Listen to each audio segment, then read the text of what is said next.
What's up to all my gold diggers out there? It's your girl Jasmine, back with another video. As y'all can see, I'm out here getting my miles in. It's a beautiful, wonderful day. Get my sweat on. But I wanted to come on here and do this video because I wanted to talk to you guys today about manipulation and how you can recognize when you're being manipulated, what you can do to stop being manipulated, and also how to recognize characteristics in other people which will help you determine that they are a manipulator.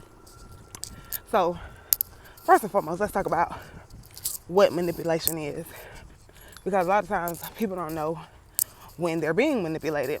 So it's very important to recognize, certain red flags that come up or certain things that people will do when they will try to manipulate you. Because a lot of times when people try to manipulate you, they're not going to come out and say, oh, I know what I'm trying to do, what I'm trying to convince you to do. I know it might be something that's against your will, something you may not agree with, but I don't care, because at the end of the day, I want what I want, and your feelings do not matter to me.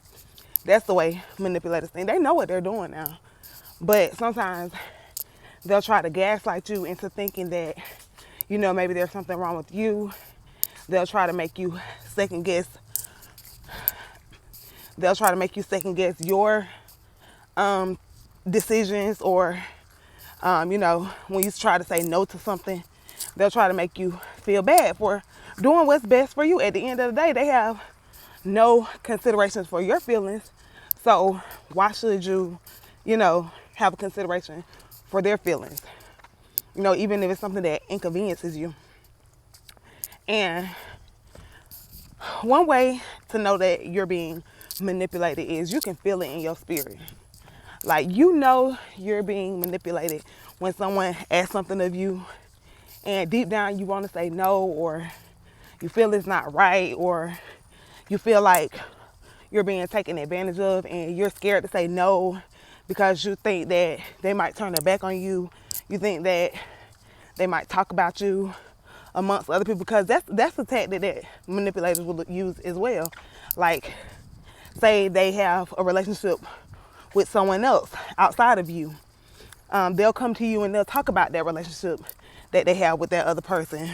Or they'll tell you about the time that somebody else said no to them and they made a story up probably completely different from how it really went, but just to make themselves look good and other people look bad. They'll come and talk to you about those people. And when they ask you to do something, you'll be scared to say no, because you feel like, oh, well, maybe they'll talk about me behind my back. But one thing you got to realize is a manipulator is a manipulator is a manipulator. Like, you can't change people. You can't try to change people. And you have to really get out of your feelings and get out of that empathic behavior that makes you feel like you have to be a people pleaser. Like I said, manipulators, they have no regard to your feelings. They don't have any regard to your bills when they ask you for money. They don't care about what it is that you got going on. All they care is about their needs being met. They're users. They try to take advantage of situations. They, they think they have a right to your time, to your resources, even if it means that you have to lack, or even if it means that, it's not in your best interest. So like I said, it's just really important to learn how to identify these people and know their tactics, so you won't be mixed up in your emotions, so you won't, misconstrue how you feel just to make them happy. I've dealt with a whole lot of manipulators in my life, and when I was younger, I used to feel so bad. I used to go home. Even sometimes when people gaslight you, they'll say certain things that don't really feel right in your spirit, and you go home and you're like, dang, why I didn't say anything, or why didn't I stand up for myself? I used to do that all the time. But as I got older, I realized that, me not doing that, it made me have anger and bitterness within me. And I had to realize that the person that's trying to be the manipulator, they're unwhole, and I can't let their energy or what they got going on, I can't let it affect my character. Because, like I said, when you're an empath, you do consider people's feelings. And even when somebody does you wrong, you'll sometimes question like whether you should stand up for yourself because you're just that empathetic. But you have to realize that people who are manipulators, they don't care who they manipulate. They don't care whose feelings they hurt. They don't care who they have to walk all over, just as long as they get what it is that they want. And you matter too. At the end of the day, you have to understand that you matter. When you develop a sense of self-love, when you develop a sense of identity and purpose, it's hard for you to be swayed. It's hard for you to be told, like, what you feel or what you stand up for is wrong. You have to have enough self-love to know when someone is not treating you right. You have to have enough self-love to know when something doesn't feel right. And if nobody have a consideration for your feelings, why you got a consideration for theirs? Why?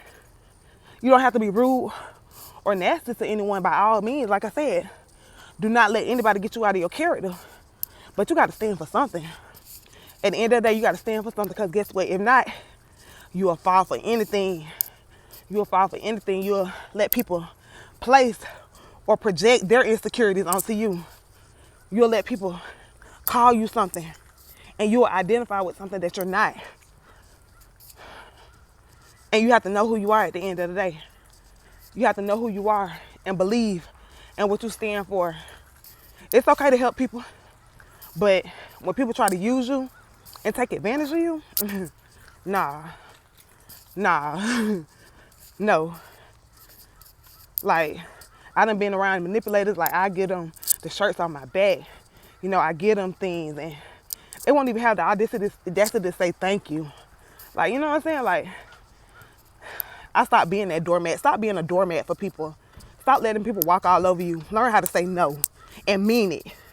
Stand on it. You don't have to feel bad for saying no. No, you don't got to give them the reason why. You don't have to give them an explanation. You can give them a small explanation. But no, guess what? No is a complete sentence. Learn how to use it. Practice it. It feels very freeing. It feels like a weight has been lifted off your shoulder. Ain't no heavier feeling than saying yes to something that you do not want to say yes to.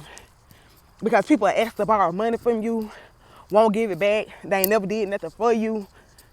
Or they'll do small things. They'll volunteer to do small things for you. Like, okay, thank you. But then come back later and ask you to do something big for them. Like, and then make you feel bad because what they're asking of you, you don't feel comfortable with. Like, nah, that's manipulation at its finest. Like, you got to be a little bit more smarter than that, baby. You got to be a little bit more smarter than that.